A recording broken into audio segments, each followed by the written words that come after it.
दोस्तों नमस्कार। मेरा नाम है आशुतोष सेमवाल और स्वागत है आपका मेरे YouTube चैनल ज्ञान दर्शन ब्लॉग्स में।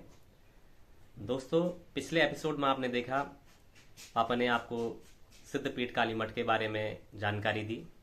आशा करता हूँ कि आपको वो जानकारियाँ अच्छी लगी होंगी और आज इसी क्रम में पापा आज आपको सिद्धपीठ कालीशिला के बारे में बताएंगे कि वहाँ का क्या महात्म्य है। तो आइए जानते हैं। ॐ खड्गं चक्रगदेशुचापरिगं शूलं वुशुण्डिं सदा शङ्खं सन्ददतिं करस्तिनैनां सर्वाङ्गभूषावृतां नीलास्मदतिमाशपाददशकां सेवे महाकालिकां यामस्त्वस्त्वपिते हरौ कमलजौ हन्तुं मधुं कैटभम्। सज्जनों, आज ज्ञान दर्शन ब्लॉग में मेरा विषय सिद्धपीठ कालीशिला के बारे में है। कल मैंने आपको सिद्धपीठ काली मठ के बारे में ज्ञान दिया था। आज मेरा विषय सिद्धपीठ कालीशिला है। सज्जनों, कालीशिला का जो है सिद्धपीठ है, यह योनिशैल पर स्थित है। योनिशैल मंदाकिनी एवं मरना नदी जो पवित्र नदियां हैं, मंदाकिनी जो केदारनाथ से निकलती है और मरना जो मधमेश्वर प्रति केदार से निकलती है, इनका जो संगम स्थल है वह उसके बीच में यह योनिशैल है। और योनिशैल पर जो है प्रथम बार देवताओं के घोर तप करने से, देवताओं के द्वारा स्तुति करने से महादेवी यहाँ प्रकट हुई थी पहली बार। प्रथमम शैलपुत्री, जो ये प्रथम बार शैलपुत्री इसी पर्वत सिंह पर, इसी योनिशैल पर प्रकट हुई थी और उन्होंने जो है देवताओं को अभयदान दिया था कि मैं कुछ समय के उपरांत आने पर जो है दैत्यों का दमन करूंगी, रक्त बीजों का वध करूंगी, शुंभ निशुंभ जितने भी दैत्य हैं सबका वध करूंगी और देवताओं को निर्भय करूंगी। ऐसा अभयदान देकर के महादेवी जो है उसी शैल पर, उसी योनिशैल पर अंतर्धान हो गई। यहाँ पर आज भी इस योनिशैल पर जो है आज भी जो है यह कालीशिला के नाम से विख्यात है। कालीशिला एक ऐसी शिला है जो कि सारा उसका भाग एकदम काला है और इसके सिर पर जो है स्फटिक शिला है। इस स्फटिक शिला पर 64 योगिनियां यंत्र हैं। इनमें से 64 योगिनी यंत्रों में से जो है मंगला, पिंगला, धान्या, भ्रामरी, भद्रिका तथा उल्का, सिद्धा, संकटा च हिष्टोप योगिनी वृंदपा। यहाँ पर जो है मंगला, पिंगला, धान्या, भ्रामरी, भद्रिका, उल्का, सिद्धा, संकटा ऐसी योगिनियां पैदा हुई। और ये योगिनियां जो हैं इस शिला पर जो है प्राकृतिक रूप से इसके सिर पर योगिनी यंत्र हैं। इन योगिनी यंत्रों के नाम हैं श्री यंत्र, काली यंत्र, बगुलामुखी यंत्र, भैरवी यंत्र, मातंगी यंत्र, छिन्नमस्ता यंत्र, धूमावती यंत्र, त्रिपुर भैरवी यंत्र, षोडशी यंत्र, कमला यंत्र और तारा यंत्र। इसके अलावा भी 64 योगिनी यंत्र हैं और इन यंत्रों के द्वारा ये योगिनियां पैदा हुई और महादेवी के द्वारा रक्त बीजों का वध शुरू हुआ, प्रारंभ हुआ। लेकिन जितने भी रक्त बीजों को महादेवी और इनकी योगिनियां मार रही थीं, वो रक्त बीज उतनी संख्या में आगे बढ़ रहे थे, बड़े ज्यादा हो रहे थे और इतने ज्यादा हो रहे थे तद रूप तद पराक्रमा, उसी रूप और उसी पराक्रम के पैदा हो रहे थे।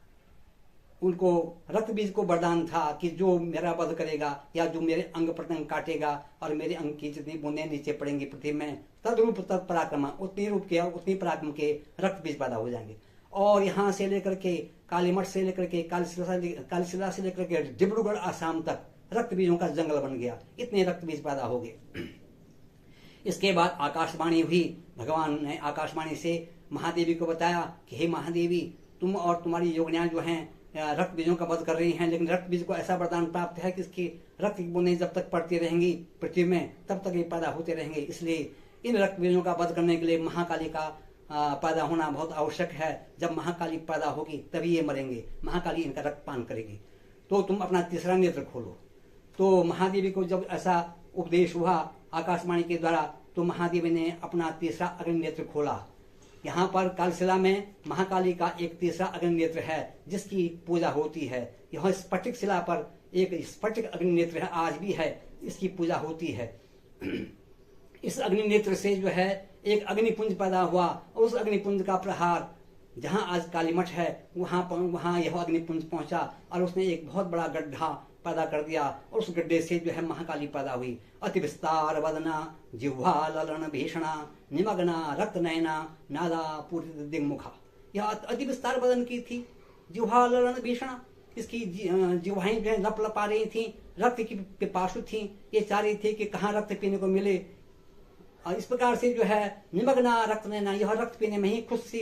इस प्रकार से महाकाली जब पैदा हुई तो महाकाली के पैदा होने से जो है उन्होंने रक्त बीजों का वध करने के लिए वो चल पड़ी और उन्होंने क्या किया, कोपेन चास्या बदनम श्याम वर्णम बभूव तदा तस्या महादेव ललाटाग्नि स्थिता शिवा। यह जो शिवा नाम की महाकाली पैदा हुई थी, ये महादेवी के ललाट की अग्नि से पैदा हुई थी। और यह जब पैदा हुई इसने रक्त बीजों का वध करना शुरू किया। तब आकाश से फिर आकाशवाणी हुई, विस्तार मुखम शीघ्रम रक्तम प्योतदेकम नोत्पत्स्यन्ति तदा बीजा रक्त बीज समुद्भवा। हे महाकाली, अपने मुख का विस्तार कर, अपने मुख को इतना फैला कि एक भी रक्त बीज का जो खून है, रक्त की बूंदें हैं, वो नीचे न पड़े, पृथ्वी में न पड़े, तभी जो है रक्त बीज मर सकते हैं, नहीं तो रक्त बीजों का वध होना असंभव है। इस प्रकार से महाकाली ने अपने अनेकों मुखों से अनेकों मुखों को बड़ा कर दिया और उन मुखों से जो है इन रक्त बीजों का रक्तपान करती रही। इस प्रकार से लिखा है केदारखंड में महर्षि वेदव्यास जी ने, तस्य बामे महादेवी शिला रूपाति कृष्ण कहा तस्या स्पर्शेण संयाति देवी लोकम न संशय। भगवान शंकर माता पार्वती से कहते हैं, हे देवी, यह जो कालीशिला है, ये कालीशिला जो है काली मठ के ऊपर पर्वत सिंह पर है और इस पर्वत सिंह पर जो कालीशिला है, इसका जो स्पर्श भी करता है, थोड़ा सा भी इसको टच करता है, स्पर्श भी करता है, तो उसको देवी लोक की प्राप्ति हो जाती है। ऐसा सिद्ध पीठ है। आज भी वहाँ अनेकानेक भक्तगण श्रद्धालुगण जाते हैं और वहां जाकर के बहुत सारी सिद्धियां प्राप्त करते हैं। यह सिद्धि प्राप्त करने का सबसे सर्वोत्तम तीर्थ है। इस तीर्थ पर जो है तमाम प्रकार की सारी प्रकार की सिद्धियां प्राप्त होती हैं। प्राचीन काल में यहाँ पर मतंग मुनि ने, कालिदास ने, अन्य अनेकानेक ऋषि मुनियों ने, यहाँ वशिष्ठ ऋषि ने भी वहाँ तपस्या की है। और आधुनिक युग में जो है यहाँ पर जो है उखी मठ में एक बहुत बड़े सिद्ध पुरुष हुए हैं जिनका नाम था बर्ती बाबा। बर्ती बाबा प्रथम बार कालशिला में गए, उनको स्वप्न दर्शन हुआ कि तुम कालशिला में जाओ और कालशिला में जाकर के तुमको देवी का दर्शन होगा, उसके बाद तुमको सिद्धियां प्राप्त होंगी। तो बर्ती बाबा ने अपना घर बार छोड़ा उखी मठ से और वो चले गए कालशिला पर। कालशिला पर गए, लेकिन उन्होंने क्या किया कि कालशिला के ऊपर जाकर के तपस्या की, सिर पर जाकर के तपस्या की। तो उनको स्वप्न में फिर दर्शन हुआ देवी का कि मेरा यह सिर है, इसमें बैठ करके तुमको सिद्धि नहीं मिलेगी, तुम मेरे पैरों के नीचे बैठो, जहाँ मेरे पैर हैं वहां बैठो और वहां बैठ करके जब तप जो भी ध्यान करना हो करो, तब तुमको मेरा दर्शन होगा। उसके बाद बर्ती बाबा नीचे कालशिला के नीचे जहाँ उसका जड़ है, उस जड़ में बैठ करके उन्होंने एक छोटी सी झोपड़ी बनाई, वहां बैठ कर उन्होंने घोर तप किया। और उसके बाद उनको एक दिन स्वप्न दर्शन हुआ कि मैं तुमको आज दर्शन देने वाली हूँ, तुम सावधान रहना। उसके बाद बर्ती बाबा शाम के समय घूमने के लिए ऊपर गए, जहाँ कालशिला का ऊपर का वन प्रांत है उधर गए। तो वहां गए तो उन्होंने देखा एक बारात आ रही है, बहुत बड़ी बारात आ रही है, जिसमें अनेकों प्रकार के वाद्य यंत्र बज रहे हैं। लेकिन उस समय उनकी बुद्धि कुछ भ्रमित हो गई, वो नहीं समझे कि ये देवी की गणों की बारात है, वो नहीं समझे। उन्होंने समझा किसी गांव वाले की कोई बारात होगी और किसी दूसरे गांव में जा रही होगी। उन्होंने देखा एक पालकी भी है, उस पालकी के अंदर एक दिव्य सुंदरी बैठी हुई है, जिस पर अनेकानेक वस्त्राभूषण है, अनेकानेक दिव्य दिव्य आभूषण है और उसका दिव्य स्वरूप है। तो बर्ती बाबा ने देखा कोई हो सकता है किसी की बारात जारी होगी, और बर्ती बाबा ने सोचा कि जरा मैं इस जो मतलब वधू है उसका दर्शन कर लूं, कैसी वधू है। उन्होंने जरा पर्दा खोला, उस पालकी का पर्दा खोला, देखा दिव्य दर्शन हुए, अर्थात अनेकानेक आभूषणों से सुसज्जित और दिव्य दर्शन, भगवती के दिव्य दर्शन होंगे। लेकिन उस समय उनकी बुद्धि में इतना नहीं आया कि ये भगवती साक्षात भगवती ने ही मुझे दर्शन दिए हैं, वो नहीं समझ पाई। बारात अंतर्धान हो गई। कुछ देर बाद वो अपनी कुटिया में नीचे आए। रात में फिर स्वप्न हुआ कि तुमको मैंने दर्शन दे दिया है, तुम मुझको नहीं पहचान पाई, मैंने तुमको दर्शन दे दिया है, अब तुम यहाँ से जाकर के काली मठ में निवास करो। काली मठ में जाकर के तुम कभी भी सरस्वती नदी को पार मत करना, सरस्वती नदी के अंदर ही रहना, उसी काली मठ क्षेत्र में रहना, उसका सरस्वती नदी के दूसरी ओर कहीं मत जाना। तुमको सारी सिद्धियां वहीं मिल जाएंगी। तुम्हारे द्वारा जो भी पूजन अर्चन होगा, जो तुम्हारे पास भक्त लोग आएंगे, उनको भी तुम्हारे द्वारा जो विभूति की पुड़ियाएं तुम देंगे, उनसे लोगों के काम सिद्ध होंगे। इसके बाद भर्ती बाबा ने वो स्थान छोड़ करके काली मठ में चले गए और आजीवन काली मठ में ही रहे, सरस्वती नदी पार कभी नहीं की। तो भर्ती बाबा के पास काली मठ में जो भी लोग जाते थे तो उनकी विभूति की पुड़ियाएं और उनके द्वारा पूजा करने के बाद उनकी अभीष्ट सिद्ध होते थे। इस प्रकार से बड़े इस उत्तराखंड के केदारखंड के जो हैं भर्ती बाबा बड़े सिद्ध पुरुष थे।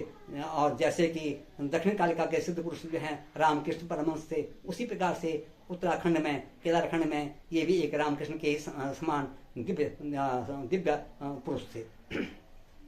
इस प्रकार से यह जो कार्यशिला है, इस कार्यशिला में आज भी जो हैं देवता लोग विचरण करते हैं। इस अस्मिन गिरो महाकाली समाप्लुप्त स्नभस्थलम कराभ्याम सुत्रिडाभ्याम पृथ्वी समताड़ अद्यापि दृष्टे तत् कर चिन्हम सुनिर्मलम इदमेव परम स्थान तपः सिद्धि प्रदायकम। यह जो कार्यशिला का क्षेत्र है, कार्यशिला जो है यह सिद्धि प्रदायक क्षेत्र है। पर्वतेस्मिन् महाभागे सिद्ध गंधर्व किन्नरः विचरन्ति सुखम देव्या दृश्यन्ते द्यापि कश्चन। आज भी कुछ लोगों को वहां पर उस पर्वत शिखर पर जो है किन्नर गंधर्व और अनेक प्रकार के देवी देवता और ऋषि मुनियों के दर्शन होते हैं।